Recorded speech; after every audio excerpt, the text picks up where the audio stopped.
Everyone, उम्मीद है आप लोग खैरियत से होंगे। Today we are going to start the chapter number 1, physical quantities and measurement of physics of class 9 federal board. ये चैप्टर नंबर 1 है, तो यहाँ से आपकी जो है वो बेस स्टार्ट होगी फिज़िक्स की, जो कि क्योंकि 9th क्लास है तो यहीं से आपकी बेस होगी। तो हम शुरू से सब चीज़ों को डिटेल में पढ़ेंगे। तो स्टार्ट करते हैं। Unit 1, physical quantities and measurements. Measurements are not confined to science, they are part of our lives. Measurement क्या होती है? मेजरमेंट होती है जो हम किसी चीज़ को मेजर करते हैं, नापते हैं या तोलते हैं, या किसी चीज़ का जायज़ा लेते हैं, उसकी क्वांटिटी को मतलब पता करते हैं कि ये क्वांटिटी कितनी है, उस चीज़ को हम मेजरमेंट कहते हैं। They play an important role to describe and understand the physical words. Measurements जो है वो हमारी लाइफ का इम्पोर्टेंट पार्ट है। अगर हमें किसी चीज़ की मिकदार के बारे में पता ही नहीं होगा तो हम उस चीज़ के बारे को यूज़ कैसे करते हैं या उस चीज़ का असर क्या होगा वो हमें नहीं पता चल सकेगा। इसलिए फ़िज़िकल वर्ल्ड के लिए मेजरमेंट्स जो हैं वो बहुत ज़्यादा इम्पोर्टेंट है। Over the centuries many man has improve the methods of measurement. इतने सालों से ज़िंदगी चल रही है दुनिया पर, तो सेंचुरीज गुजरी जा रही है और इंसानों ने बहुत सारे तरीके जो है वो मेजरमेंट्स के ईजाद किए हैं। In this unit we will study some of physical quantities and a few useful measuring instruments. Physical quantities क्या होती हैं जिनको हम मेजर कर सकते हैं, फिजिकल चीज़ें, ठीक है। तो वो कह रहे हैं इस यूनिट में हम क्या पढ़ेंगे, कुछ फिजिकल क्वांटिटीज़ के बारे में पढ़ेंगे और कुछ यूज़फुल मेथड, जो काम करता मेथड होंगे उन चीज़ों को मेजर करने के, या जो इंस्ट्रूमेंट होंगे मेजर इंस्ट्रूमेंट्स, उनको पढ़ेंगे। We will also learn the measuring techniques that enable us to measure various quantities accurately. जैसे कि मैंने बताया, हम उन टेक्निक्स को भी पढ़ेंगे जिन तरीक़ों से हम जो है वो क्वांटिटीज़ को एक्यूरेटली मेजर कर सकते हैं। सबसे पहला टॉपिक जो है वो हमारे पास 1.1 introduction to physics. In the 90th मतलब इंट्रोडक्शन टू फिज़िक्स हम पढ़ेंगे फ़िज़िक्स क्या होती है और क्या रोल है फ़िज़िक्स का हमारे दुनिया में। In the 19th century, physical sciences were divided into 5 distinct disciplines: physics, chemistry, astronomy, geology and meteorology. 19th century में जो थी वो फिज़िकल साइंसेस को पाँच डिसिप्लिन्स में डिवाइड किया गया, जिनमें आ जाती है फ़िज़िक्स, केमिस्ट्री, एस्ट्रोनॉमी। फ़िज़िक्स तो हम पढ़ेंगे अभी कि होती क्या है। केमिस्ट्री स्टडी ऑफ केमिकल्स और केमिकल कंपाउंड और किस तरह से वो इंटरेक्ट करते हैं उसको कहते हैं। एस्ट्रोनॉमी जो है वो एस्ट्रोलॉजी हम पढ़ते हैं, स्पेस के बारे में। जियोलॉजी मतलब जियोग्राफी के बारे में पढ़ते हैं। और मेट्रोलॉजी जो मेटेरॉइड जो स्पेस में प्रेजेंट उनके बारे में पढ़ते हैं, ठीक है। The most fundamental of these is the physics. इनमें से जो सबसे इम्पोर्टेंट या जो हर साइंस जो बाकी डिसिप्लिन की बेसिस बनाती है वो थी फ़िज़िक्स। कोई भी साइंस जो है वो फ़िज़िक्स के लॉज के बगैर कामयाब है ही नहीं है, ठीक है। तो हर साइंस को समझने के लिए हमें फ़िज़िक्स को समझना लाजमी है। In physics we study matter, energy and their interaction. Physics के अंदर हम मैटर पढ़ते हैं क्योंकि हर चीज़ जो है वो मैटर से बनी है। एनर्जी को समझते हैं कि एनर्जी क्या होती है। एनर्जी मीन्स ताकत, जो मैटर को डिफरेंट चेंजेस देती है। और इंटरेक्ट ऐसे करते हैं, मैटर और एनर्जी का इंटरेक्शन क्या होता है और दूसरी चीज़ों का इंटरेक्शन क्या होता है। The laws and principles of physics helps us to understand nature.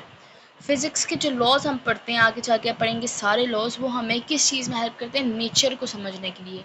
क्योंकि हमारे इर्द गिर्द नेचर में हर टाइम कोई ना कोई फिज़िकल रिएक्शन परफॉर्म हो रहा होता है, केमिकल रिएक्शन। उसको समझने के लिए हमें फ़िज़िक्स को समझना बहुत लाजमी है। Physics in science. Physics is the most fundamental of all the sciences. In order to study biology, chemistry, or any other natural science, one should have a firm understanding of the principles of physics. जैसे कि मैंने आपको बताया कि बाकी सारी biology या बाकी सारी साइंसेस को पढ़ने के लिए हमें फ़िज़िक्स को पढ़ना लाजमी होता है, क्योंकि जितने भी रिएक्शंस हैं, जितनी भी सारी चीज़ें हैं, वो फ़िज़िक्स के लॉज की बेसिस पर परफॉर्म की जा रही होती हैं। इसलिए चाहे हमें बायोलॉजी समझनी है या केमिस्ट्री समझनी है, हमें फ़िज़िक्स को समझना या उसकी बेसिक इन्फॉर्मेशन होना या बेस जो होती है वो किसी भी चीज़ को समझने के लिए फ़िज़िक्स पढ़ना लाजमी होता है। तो आप यहाँ पे आपका क्वेश्चन आ सकता है, what is the importance of physics in case of science. तो आप बताएंगे कि ये सारा पैराग्राफ आप बताएंगे, ठीक है। फिर है जी हमारे पास, for example, biology uses the physics principles of fluid movement to understand how the blood flows through the heart, arteries and veins. आप कह रहे हैं एग्जाम्पल आप बताएंगे कि बायोलॉजी में किस तरीके से फिजिक्स अपना किरदार प्ले करती है। तो बायोलॉजी में जब हम पढ़ते हैं कि किस तरीके से ब्लड फ्लो करता है आर्टरीज या वेन्स के लिए, तो हम किसकी मदद से पढ़ते हैं, फिजिक्स के प्रिंसिपल से, जो किस चीज़ का प्रिंसिपल होता है, फ्लूइड के मूवमेंट का। ये भी आप सारे आगे जाके पढ़ेंगे। और chemistry relies on the physics of subatomic particles to understand why chemical reactions takes place. Chemistry में जो फिजिक्स होती है सब एटॉमिक पार्टिकल्स की, कि वो किस तरह से फिजिकली इंटरेक्ट करते हैं, वो पढ़ते हैं ताकि ये समझा जा सके कि केमिकल रिएक्शंस किस तरीके से कर होते हैं। ये फिगर है जिसमें फिजिक्स एंड टेक्नोलॉजी शो की है। नीचे ए में क्या है, robot is a machine that is design to do task without the help of a person. Robot जो है वो एक ऐसी मशीन है जो कि इस तरह से डिज़ाइन की गई है कि वो किसी भी इंसान की मदद के बगैर अपना काम परफॉर्म कर सके। For example AI tools, artificial intelligence.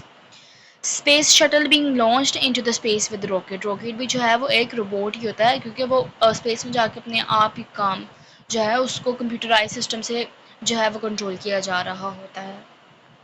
Physics and technology. अब फिजिक्स और टेक्नोलॉजी, फिजिक्स का टेक्नोलॉजी में क्या रोल है या क्या किरदार, हम यहाँ वो पढ़ेंगे।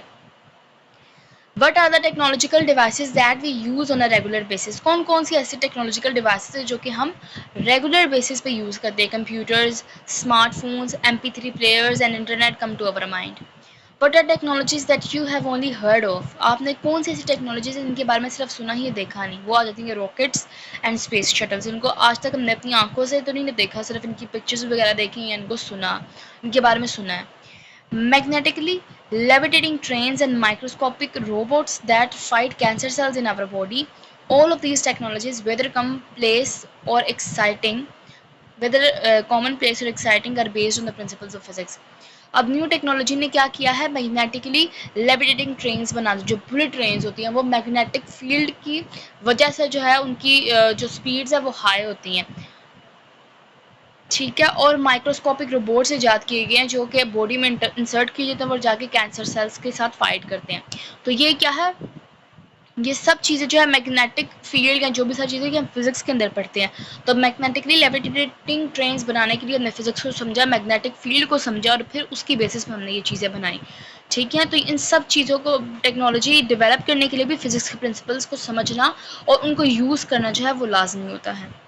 Physics is behind every technology and plays a key role in further development of these technologies such as airplanes, computers, PET scans, ये इलेक्ट्रॉन पोजिट्रॉन टोमोग्राफी स्कैन्स होते हैं। ये आप डिटेल में आगे जाके अगर आप कोई मेडिकल फील्ड चूज़ करते हैं तो उसके अंदर आप पढ़ेंगे। एंड न्यूक्लियर वेपन्स, ठीक है।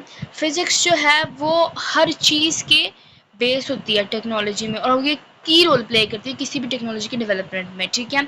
चाहे वो एयरप्लेन्स हो, चाहे कंप्यूटर हो जाए, या फिर मेडिकल की जो स्कैनिंग टेक्निक्स हैं, PET स्कैन्स, और न्यूक्लियर वेपन्स जो होते हैं जैसे कि बॉम्ब्स वगैरह हो गए, उनके अंदर भी फिजिक्स इन्वॉल्व होती है, ठीक है। तो हमारा टॉपिक है ब्रांचेज ऑफ फिजिक्स। फिजिक्स की भी आगे कौन कौन सी ब्रांचेज आ जाती है। Physics is vast and is therefore further subdivided into many other branches. Physics जो है एक बहुत वास्ट जो है वो साइंस है, मतलब बहुत वाइड है, बहुत ज़्यादा बड़ी है। इसलिए इसको समझने के लिए हमने इसको और सब डिविजन्स दी हैं ताकि हम एक एक डिवीजन को अच्छे तरीके से पढ़ सकें। ओके, तो इन ब्रांचेस का फ़ायदा क्या है। These branches of physics are increasing as a technology is progressing. However the major branches of physics include mechanics, optics, oscillation and waves, thermodynamics, electromagnetism, astrophysics, quantum physics, atomic physics and nuclear physics. In branches ने जो क्या किया है, technology की base को increase कर दिया। जैसे जैसे टेक्नोलॉजी बढ़ी है उस तरह से इन ये ब्रांचेस भी वाइड होती जा रही है, क्योंकि इंसान सर्च करता है तो उसको नई नई चीज़ें जो हैं वो पता चलती है। तो ये ब्रांचेस भी जो है वो वेरिएशन आ रही है, इनके अंदर भी वेरिएशन तो नहीं आ रही लेकिन ये वाइड होती जा रही हैं। हाउएवर द मेजर ब्रांचेस, उन्होंने बताया कि मेजर कौन कौन सी हैं, मैकेनिक्स, ऑप्टिक्स, ऑसिलेशन, ये सारी जो है हम नीचे पढ़ेंगे। ये एक टेबल सा बना हुआ है या एक डायग्राम से जिसके अंदर सब लिखी हुई है, mechanics, quantum physics, optics, electromagnetism, relativity, atomic and nuclear physics, oscillation and waves and thermodynamics.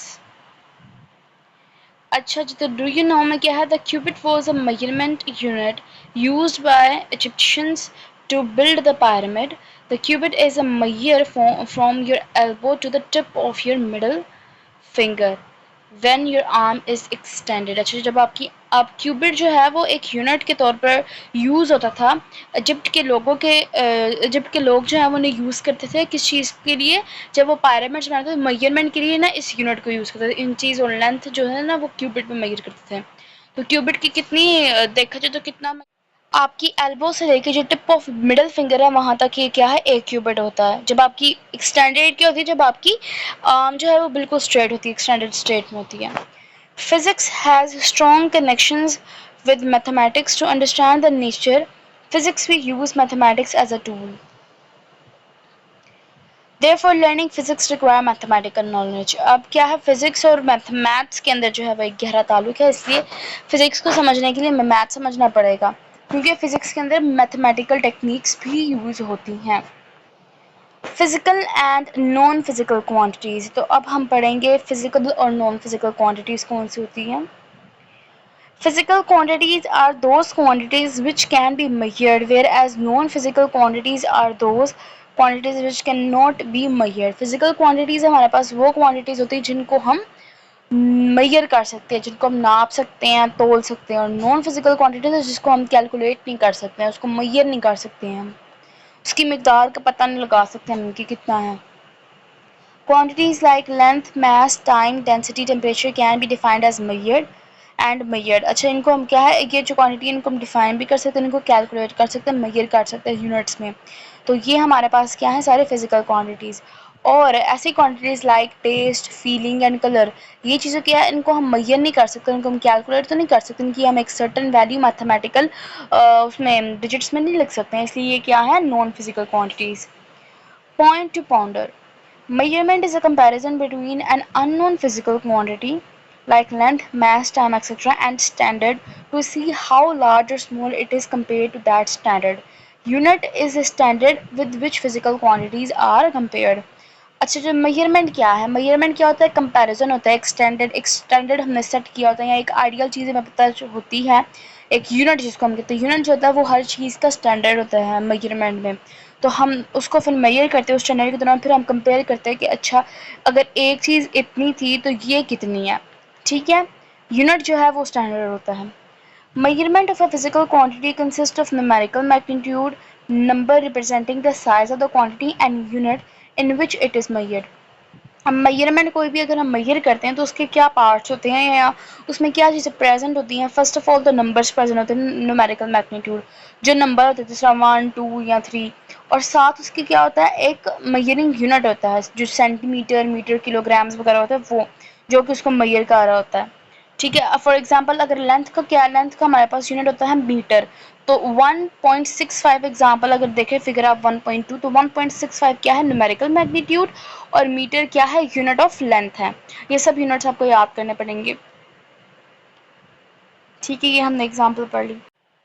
To record the measurement and appropriate unit is chosen and the size of quantity is then found with an instrument having a proper scale. किसी भी चीज़ को नापने के लिए या उसको major करने के लिए सबसे पहले तो एक यूनिट चूज़ किया जाता है, आपको जो सी चीज़ आप नाप रहे हैं, कौन सी क्वांटिटी आप नाप रहे हैं, क्योंकि हर क्वांटिटी के डिफरेंट यूनिट्स होते हैं, ठीक है। तो जो क्वांटिटी आप मेजर करने लगे हैं उसका एक स्टैंडर्ड यूनिट चूज़ किया जाता है, फिर एक इंस्ट्रूमेंट उस चीज़ को नापने के लिए, उस क्वांटिटी को मेजर करने के लिए एक स्टैंडर्ड या आइडियल मेजरिंग इंस्ट्रूमेंट यूज़ किया जाता है जिसके ऊपर प्रॉपर स्केल प्रेजेंट होता है उस क्वांटिटी को मेजर करने के लिए। फॉर एग्जांपल लेंथ को मेजर करने के लिए मेजरिंग टेप यूज़ की जाती है जिसके ऊपर एक प्रॉपर स्केल होता है मीटर्स और सेंटीमीटर्स का। अच्छा जी, नेक्स्ट टॉपिक है हमारे पास base and derived physical quantities. अब बेस क्वांटिटीज़ कौन सी हैं और ड्राइव्ड फिजिकल क्वांटिटीज़ कौन सी हैं। फिजिकल क्वांटिटीज़ की बेसिकली ये दो टाइप्स आगे आ गई हैं। पहले हमने फिजिकल और नॉन फिजिकल क्वांटिटीज़ पढ़ी, अब हम फिजिकल क्वांटिटीज़ के आगे दो टाइप्स पढ़ रहे हैं, base and derived physical quantities. Base or fundamental physical quantities like mass, length, and time are selected as the simplest form of physical quantities, such that all other physical quantities can be derived from them. The physical quantity obtained by multiplying or dividing base physical quantities are termed as a derived physical quantities. Base quantities को हम fundamental quantities कहते हैं, जो कि base नाम सबको पता चल रहा है, बेस मीन्स कि बेस बना रही हैं, बेसिस होती है दूसरी क्वांटिटीज की, ठीक है। तो बेस क्वांटिटीज को हम मेजर करते हैं उनके यूनिट्स में, ठीक है, तो हम उनको मेजर कर सकते हैं। और ड्राइव्ड क्वांटिटीज वो थी जो कि हम बेस क्वांटिटी से ड्राइव्ड करते हैं, दो बेस क्वांटिटीज को मल्टीप्लाई करके हम एक ड्राइव्ड क्वांटिटी निकाल सकते हैं, तो उनको हम क्या कहते हैं, ड्राइव्ड क्वांटिटीज। तो बेस क्वांटिटी जो है वो उनको ही मेजर करना होगा हमें, ठीक है, उनका स्केल होगा, बेस क्वांटिटीज का एक यूनिट होगा, ठीक है, और उसको हम मेजर करेंगे। लेकिन जो ड्राइव क्वांटिटीज है वो हम दो बेस क्वांटिटीज को मल्टीप्लाई या डिवाइड करके निकालते हैं, जिन क्वांटिटीज को उनको हम ड्राइव क्वांटिटीज कहते हैं। इंटरनेशनल सिस्टम ऑफ यूनिट्स, ठीक है, अब international system SI unit, SI जो है उसको हम पढ़ने लगे हैं। A complete set of units for all physical quantities is called system of unit. Complete set of unit, standard unit जो कि हम फिजिकल क्वांटिटीज को मेजर करने के लिए यूज करते हैं, उसको हम क्या कहते हैं, system of units. The international system of units is termed as system international, जिसको हम एब्रीविएटेड एज SI, ठीक है, क्या बोलते हैं, जो इंटरनेशनली पूरी दुनिया में यूज़ हो रहा है यूनिट्स का सिस्टम, किसी भी फिजिकल क्वांटिटी को मेजर करने के लिए, उसको हम कहते हैं सिस्टम इंटरनेशनल, जिसकी शॉर्ट फॉर्म या एब्रीविएशन क्या है, SI। ये फ्रेंच नेम है, system international D units, which means international system of units. System international SI base unit, system international जो है वो बेस यूनिट्स के लिए, जो SI यूनिट्स है बेस यूनिट्स, जो हम क्या है, जो बेस क्वांटिटीज़ के लिए SI यूनिट्स है हम वो पढ़ेंगे। In system international SI 7 physical quantities are chosen as base and their units are defined and standardized। 7 physical quantities जो है उन सिस्टम इंटरनेशनल जो यूनिट का सिस्टम है उन्होंने चूज़ किया उनको 7 फिजिकल क्वांटिटीज़ का, और उनके यूनिट्स बनाए और स्टैंडर्डाइज्ड यूनिट उनके बनाए, ठीक है। These units are called base units. Each SI unit is defined carefully so that accurate and reproducible measurements can be made। जितने भी SI है, हर एक SI यूनिट बेस क्वांटिटी का एक्यूरेट होता है, ताकि हम मेजरमेंट भी अच्छे तरीके से ले सके, एक्यूरेट मेजरमेंट ले सके, और आगे जिस तरह कि हमें पता है कि ड्राइव्ड क्वांटिटीज़ जो हैं वो दो बेस क्वांटिटीज़ को मल्टीप्लाई या डिवाइड करके आती हैं, तो उसी तरह से अगर आपकी मेजरमेंट सही होगी तो तभी आपकी ड्राइव क्वांटिटीज़ भी सही आएंगी। The 7 basic physical quantities and their SI units and the symbols of the units are given in the table। सबसे पहली बेस फिजिकल क्वांटिटी कौन सी है, लेंथ, उसका सिंबल L है, और यूनिट क्या है, मीटर, उसका सिंबल M है। मैस, M उसका स्मॉल m सिंबल है, किलोग्राम में उसको मेजर करते हैं, ऐसा यूनिट उसका किलोग्राम है, और किलोग्राम का सिंबल भी आप देख सकते हैं। टाइम भी एक बेस क्वांटिटी है, इसका सिंबल जो है वो स्मॉल t है, और इसको मेजर हम करते हैं सेकंड्स के अंदर, सेकंड्स स्मॉल s जो है वो सेकंड्स का सिंबल है। इलेक्ट्रिक करंट I सिंबल है इलेक्ट्रिक करंट का, ये भी एक बेस क्वांटिटी है, और इसका SI यूनिट है एम्पेयर, जो कि कैपिटल A उसका सिंबल है। टेम्परेचर T, इसको हम मेजर करते हैं केल्विन में, और कैपिटल K इसका सिंबल है। अमाउंट ऑफ सब्सटेंस का सिंबल है M, और इसको हम नंबर ऑफ मोल्स या मोल्स, ऐसा यूनिट क्या है, मोल, और उसका सिंबल है MOL। लाइट इंटेंसिटी IV, इसको हम मेजर करते हैं कैंडला, एक यूनिट है किसका, इंटेंसिटी ऑफ लाइट का, जिसका सिंबल है CD। System international derived units, अब ड्राइव्ड यूनिट ड्राइव क्वांटिटीज़ के लिए जो SI यूनिट्स बनाए गए अब हम वो पढ़ेंगे। Units of derived quantities are obtained by multiplying and or dividing base quantities। जिस तरह हम ड्राइव्ड क्वांटिटीज़ जो है उनको ड्राइव करते हैं बेस क्वांटिटीज़ को मेजर और मल्टीप्लाई और डिवाइड करके, उसी तरह से हम उनके यूनिट्स को भी बेस यूनिट्स जो है उनको डिवाइड और मल्टीप्लाई करके फाइंड कर सकते हैं। In SI units, all other physical quantities can be derived from the 7 base quantities। SI units के सिस्टम के मुताबिक बाकी सारी क्वांटिटीज़ जो है, जो 7 बेसिक हमें ऊपर वाले टेबल में बेसिक बेस क्वांटिटीज़ दी है, उनको यूज़ करके हम बाकी सारी फिजिकल क्वांटिटीज़ को फाइंड कर सकते हैं। For example the unit of area is m multiply by m, जो क्या है लेंथ का बेसिक क्वांटिटी क्या है, लेंथ उसका था ऐसे यूनिट मीटर। तो उन्होंने कहा है एग्जांपल क्या है, एरिया एक ड्राइव्ड फिजिकल क्वांटिटी है जिसका जो है हम मेजर करते हैं लेंथ के अंदर, तो उसका ऐसे यूनिट आता है मीटर मल्टीप्लाई बाय मीटर, तो उसका सिंबल एरिया का आता है metre square. In this example, base unit of length is used. Similarly, the unit of velocity is meter per second. अब वेलोसिटी भी क्या है, एक ड्राइव्ड फिजिकल क्वांटिटी है जिसका हमने यूनिट किस तरह से फाइंड किया, वेलोसिटी होती है डिस्टेंस पर टाइम। फॉर्मूला होता है वेलोसिटी का कि स्पीड हमने कितना डिस्टेंस और कितना टाइम में किया है, तो उसी तरह डिस्टेंस हमने मीटर्स में किया है मेजर और टाइम जो है सेकंड्स में, तो मीटर पर सेकंड आ जाता है वेलोसिटी का। उसी तरह एक्सक्लरेशन का हमारे पास आता है मीटर पर second square. Some drive units are given special names and symbol, कुछ ड्राइव्ड यूनिट्स को स्पेशल नेम और सिंबल दिए गए हैं। फॉर एग्जांपल फोर्स, फोर्स भी जो है वो एक ड्राइव्ड क्वांटिटी है, उसको हम फोर्स इज इक्वल टू आगे से पढ़ेंगे डिस्टेंस बाय टाइम या एम ए जो है वो फॉर्मूले होते हैं।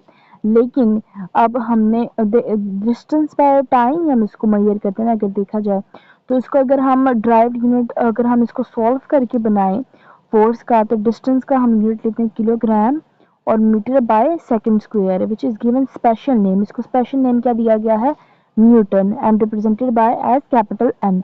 Some derived quantities with derived units in terms of base units are given in the table. तो हम देख लेते हैं टेबल में, ये टेबल है। अब हमारे पास ड्राइव क्वांटिटी एरिया ए, इसको हम स्क्वायर मीटर, इसका ऐसा यूनिट है एम स्क्वायर। वॉल्यूम वी, इसको हम क्यूब मीटर, तो एम क्यूब। स्पीड और वेलोसिटी वी मीटर पर second, M S minus one. Acceleration metre पर second square, M S minus two. Density, density का ये रो यहाँ small P type, small P तो नहीं कहते, ये रो एक सिंबल होता है। और किलोग्राम पर क्यूब मीटर जो है वो इसका के जी एम माइनस थ्री जो है इसका सिंबल है। फोर्स एफ न्यूटन एन, और इसका या तो हम न्यूटन लिखते हैं या तो इसका सिंबल लिखे या एन कैपिटल एन लिखते हैं या फिर के जी मीटर पर second square. Pressure P pascal में हम इसको मेजर करते हैं, ठीक है, K G M minus one S minus two. Energy E या यू जाउल्स में इसको हम मेजर करते हैं, K G M two minus one S minus two. अच्छा, ये जो सिंबल्स हैं यूनिट्स की, कि आप अगर इनको सोल्व करें ना, अगर ड्राइव्ड क्वांटिटी को ड्राइव करें उनके फॉर्मूला के बेसिस पे, तो फिर आपके पास इजीली ये जो सिंबल्स हैं वो आ सकते, तो आप कंफ्यूज नहीं होंगे कि इनको हम किस तरह से याद करें। आज के लिए बस इतना ही, बाकी जो है वो हम कल पढ़ेंगे। तो आज जो है वो हमने टोटल 3 टॉपिक्स कवर किए हैं यूनिट नंबर 1 के। तो उम्मीद है कि आपको समझ आई होगी। बाकी जो है अगर आपको कोई चीज़ समझ ना आए तो आप क्वेश्चन करें कमेंट बॉक्स में ज़रूर, और अगर आप कोई चीज़ चाहते हैं कि मैं आपको समझाऊँ तो आप वो टॉपिक भी मेंशन कर सकते हैं, या कुछ एडिशनल चीज़ पूछना चाहते हैं तो आज के लिए बस इतना ही। थैंक यू, अल्लाह हाफिज़, टेक केयर एवरीवन, और मेरी वीडियो को लाइक शेयर और सब्सक्राइब करना मत भूलिए। Bye bye.